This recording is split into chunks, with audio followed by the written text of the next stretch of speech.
আজকে আমাদের কাছে কাগুয়া ফিশ।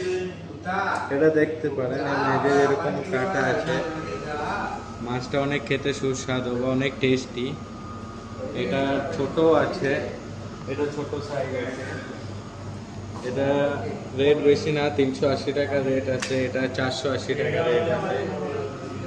মাছের সাইজ হিসাবে সব রকম রেট হয়। যেটা এটা নদীর চিংড়ি,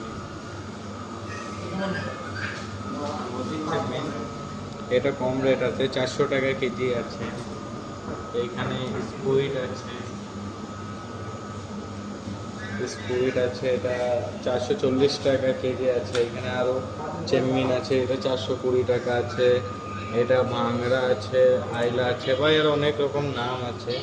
260 টাকা কেজি আছে। সব থেকে কম দামের মাছ হচ্ছে ছোট, সব থেকে কম দামের মাছ হচ্ছে 100 টাকা কেজি। এটা এর থেকে কম মাছ দামের মাছ নেই। এটা কি মাছ? এটা এটা নদীর মাছ, একটা কারি মিন। এটা কারি মিন নদীর মাছ, 490 টাকা কেজি আছে। অনেক টেস্টি ফিশ, ডিমান্ডের মাছ এটা। আমাদের বাংলায় কি বলে এটাকে? বাংলায় যেহেতু এটা পাওয়া যায় না, তো বাংলায় কি বলে আমিও ঠিক জানি না। বাংলায় এটা পাওয়া যায় না।